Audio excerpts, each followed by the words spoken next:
రాజ్యసభలో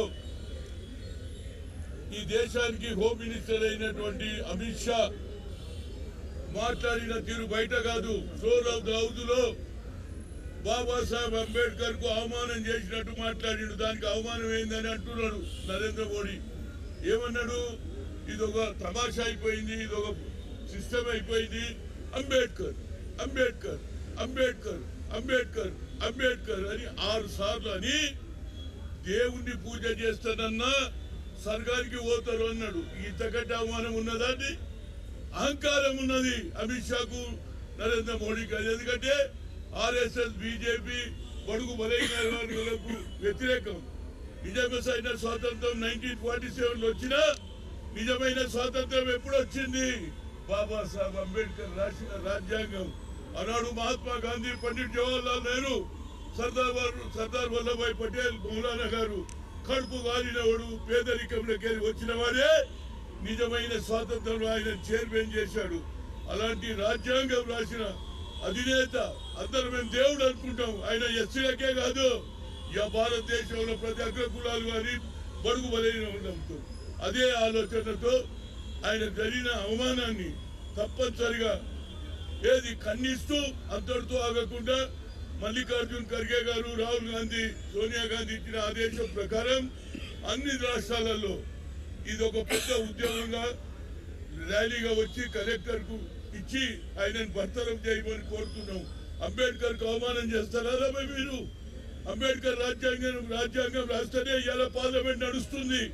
ఆ పార్లమెంట్ సభలో మా నాయకుడికి అవమానం జరిగింది కాబట్టి ఇక్కడ మహేష్ కుమార్ గౌడ్ గారి నాయకత్వంలో, అదేవిధంగా కొప్పుల రాజు గారు all India SC ST chairman గా మేమందరం వచ్చినాం.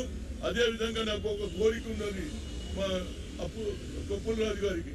5 ఏళ్ల క్రితం అంబేద్కర్ కు అవమానం చేసింది బీఆర్ఎస్. స్టాచ్యూ పెట్టి కూలగొట్టేసిండ్రు. ఒక దినం ముందు 13th ఏప్రిల్ కూలగొట్టిండ్రు, 14th అయింది. దాని గురించి కూడా ఇమీడియట్ గా నేను నిన్ననే దీపా మున్షితో మాట్లాడినా, మహేష్ తోటి మాట్లాడినా, కొప్పుల రాజుతో అది ఎంత తొందరగా పెట్టాలి, ఎందుకంటే ఆడ పెట్టేంతగా వేరే వాళ్ళు పెట్టేసిండ్రు. ఏది పంచగుట్టలు, అది ఓల్డ్ సిటీలో పెట్టాలని ఆలోచన చేస్తున్నాం.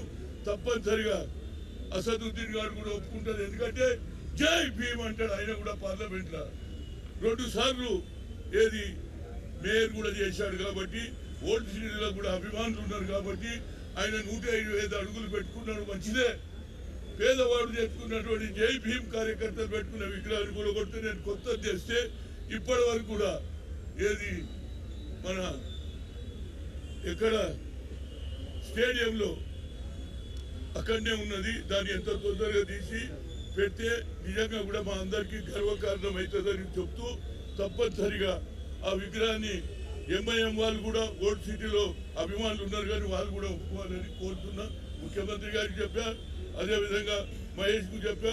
ఇవాళ all India SC ST chairman అయినటువంటి కొప్పుల రాజు గారికి కూడా చెప్పినా, ఏదైనా ఇలాంటి సంఘటనలు జరిగితే బడుగు బలహీన వర్గాల గురించి ఆలోచన చేసే రాహుల్ గాంధీ గారు కన్యాకుమారి నుంచి కశ్మీర్ అగ్ర కులాల్లో పేదవారి గురించి ఆలోచన ఇందిరాగాంధీ కుటుంబంకే ఉన్నది. అదేవిధంగా ఇక్కడ కులగన కూడా జరిగింది. నిజంగా రేవంత్ రెడ్డి గారు కానీ బట్టి విక్రమార్క హృదయపూర్వక ధన్యవాదాలు. ఇది అన్ని రాష్ట్రాలలో జరిగితే తప్పనిసరిగా వచ్చే ఎన్నికల్లో బడుగు బలైన వర్గాలు ఎక్కువ రాజ్యాధికారం రావాలన్నదే నా ముఖ్య. అదేవిధంగా జై భీమ్.